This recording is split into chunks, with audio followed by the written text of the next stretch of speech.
Se dice que en la fecha 1976 se utilizó por primera vez el sistema de clasificación ATC o triple D, que en sus siglas significa anatómico, terapéutico, químico o dosis diaria definida. En la fecha 1981, la Oficina Regional de la Organización Mundial de la Salud, o más bien la OMS, en Europa se recomendó el uso de dicha clasificación, y en la fecha de 1996, la sede internacional de la OMS adoptó la recomendación y con ello la clasificación ATC. ¿Qué es la clasificación ATC? La clasificación ATC es un sistema de clasificación farmacológica que permite no solo ordenar, sino codificar los medicamentos en 5 niveles, cada uno de los cuales se distingue mediante una letra y un número. Así, los fármacos se organizan en diferentes niveles de acuerdo con los órganos o sistemas en los cuales se pueden actuar, sus propiedades químicas, farmacológicas y terapéuticas. En este sistema, todos los preparados a base en un mismo y único fármaco reciben un código idéntico, independientemente del fabricante, del lugar o producción.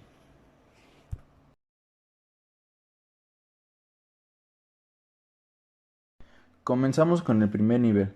El primer nivel o nivel atómico quiere comprender al órgano o sistema sobre el que él tiene el efecto del fármaco, y en ellos existen 14 grupos anatómicos principales. A. Tracto alimentario y metabolismo. B. Sangre y órganos hepatomoyéticos. C. Sistema cardiovascular. D. Dermatológico. G. Sistema genitario y hormonas sexuales. H.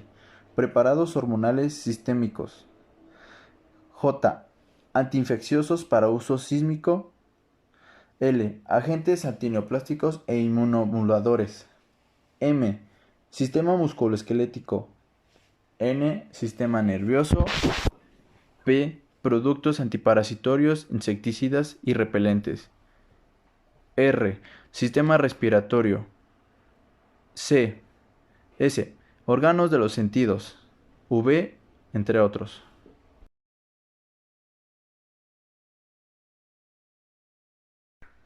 El segundo nivel o subgrupo terapéutico se indica con un número de 2 cifras, que corresponde a alguno de los 84 subgrupos terapéuticos que existen. Algunos de estos son preparados estomagológicos, agentes para el tratamiento de alteraciones causadas por ácidos, agentes contra padecimientos funcionales del estómago e intestino, antihistamínicos e inhautáceos, o la terapia biliar y hepática.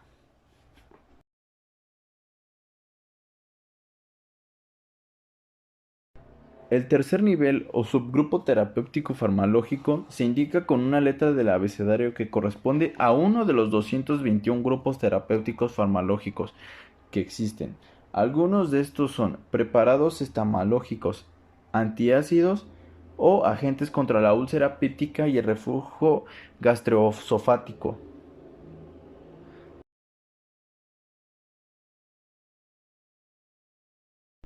El cuarto nivel o subgrupo terapéutico farmacológico químico está formado con otra letra del abecedario, que indica uno de los 564 grupos quimioterápicos que existen. Algunos de estos son antiinfecciosos y antisépticos para el tratamiento oral local, otros agentes para el tratamiento oral local y compuestos de magnesio.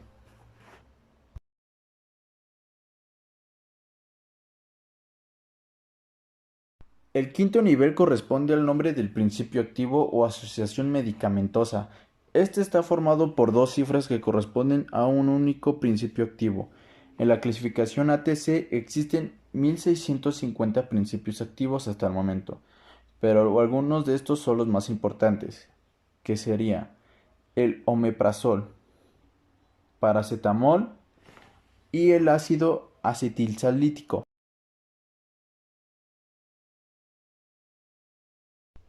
Los analgésicos y antiinflamatorios no esteroides es un grupo de medicamentos que por su mecanismo de acción son antiinflamatorios como proantiinflamatorios. La mayoría de ellos son ácidos orgánicos y sus funciones son antipiréticas, antiinflamatorias y analgésicas. Estas funciones se derivan de su capacidad de bloquear la acción de un isoenzima, llamada COX2, para así evitar la síntesis de prostaglandinas, que son sustancias que promueven el dolor, la inflamación y la fiebre a través de mecanismos neurohormonales específicos. Al ser absorbidos, los AINES se unen a proteínas y bloquean a COX2. Sin embargo, la selectividad para esto isoenzima es muy variable entre ellos. La selectividad de bloqueo de COX2 determina el efecto terapéutico del fármaco en específico. Así los grupos se pueden derivar en pocos selectivos. Quiere decir que estos son los fármacos con un índice de selectividad mayor a 1.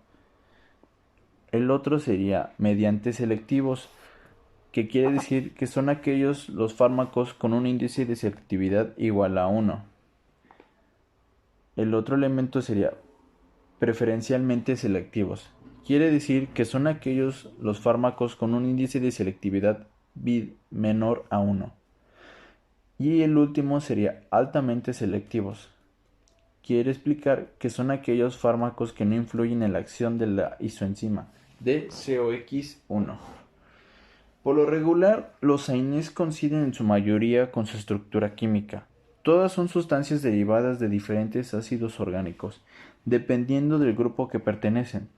Pueden tener efectos secundarios negativos y un menor a mayor efecto terapéutico.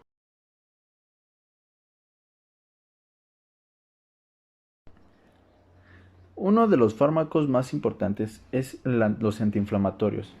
La inflamación es una respuesta del sistema inmunológico a alguna agresión o lesión. Esta puede derivarse a traumatismos, enfermedades e infecciones. Un fármaco antiinflamatorio disminuye la inflamación de los tejidos. Existen antiinflamatorios esteroides y antiinflamatorios no esteroides. El primer antiinflamatorio usado ampliamente y comercializado fue la aspirina, a finales del siglo XIX. Aspirina es el nombre comercial del ácido.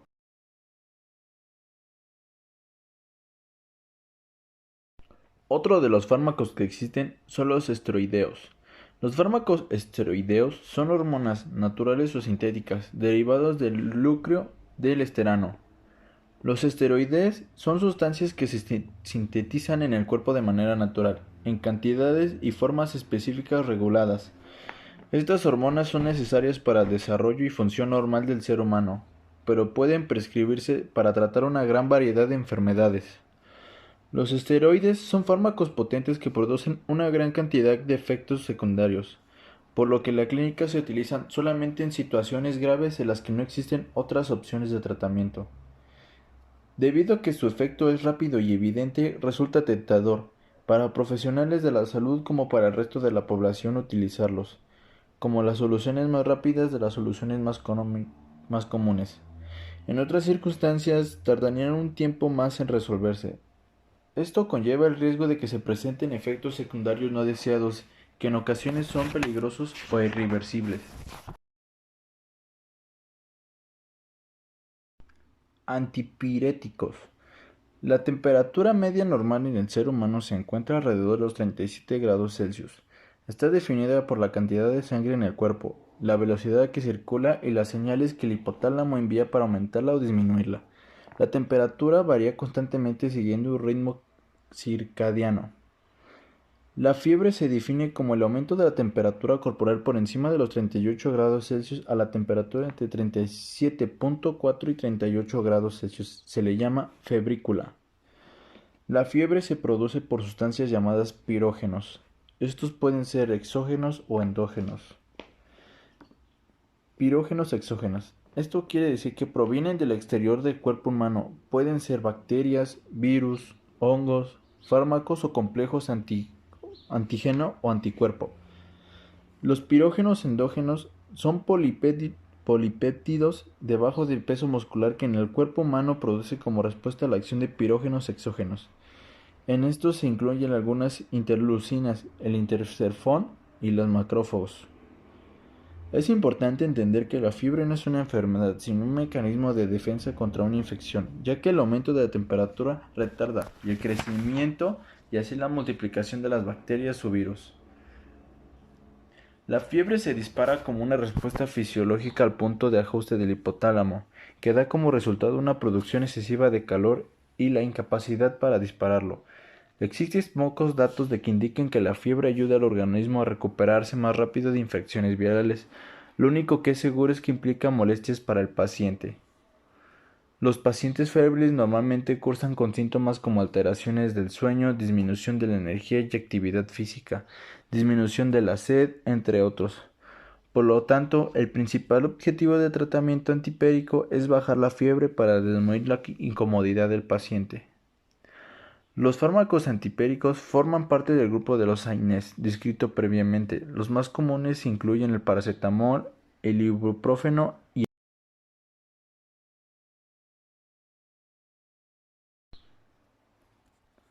los anestésicos. La farmacología anestésica estudia cómo inducir a la depresión temporal irreversible del sistema nervioso central, provocando la pérdida de conciencia y bloqueo de la reactividad ante estímulos dolorosos con el uso de los fármacos. Así se le llama anestesia a la pérdida de sensibilidad a los estímulos dolorosos y de los reflejos protectores. De acuerdo con sus efectos, esto se le clasifica como anestesia local, sedación y analgesia. Anestesia general. Anestesia local. Es la suspensión de la percepción de estímulos a lo largo de vías nerviosas específicas debido al bloqueo de la transmisión hacia las fibras musculares receptoras, lo que produce la ausencia de dolor en una zona específica y delimitada. Sedación y analgesia. ¿Qué es la depresión del nivel de conciencia mientras mantiene el control del motor de los centros respiratorios y cardiovasculares? Por ser llamado así, un anestésico debe cumplir con los siguientes efectos. A. Insensibilidad al dolor. B.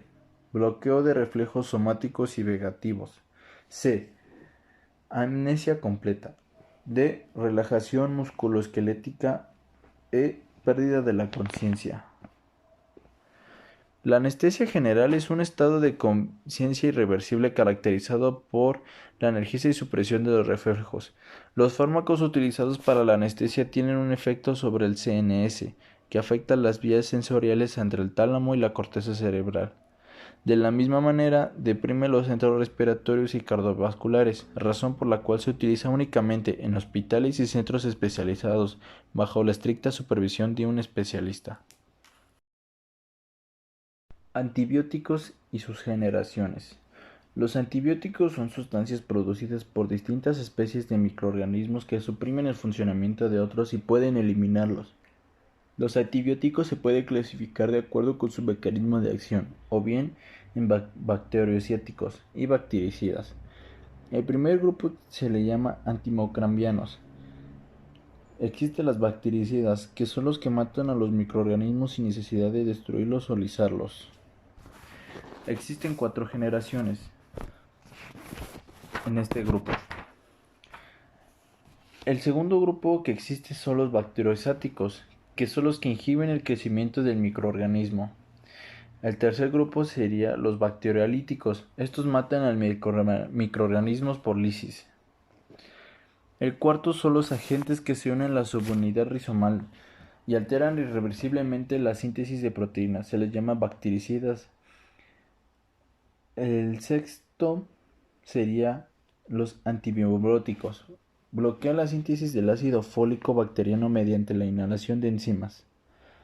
El séptimo son los análogos del ácido nucleico. Los antibióticos de segunda, tercera o cuarta generación son fármacos que tienen una misma estructura básica que el antibiótico original de la primera generación, pero que presentan algunos cambios en sustituyentes. Las diferentes generaciones pueden tener efectos más específicos, amplios o potentes entre sí, debido a sus diferencias moleculares. Esto ha sido todo por mi video. Gracias por su atención.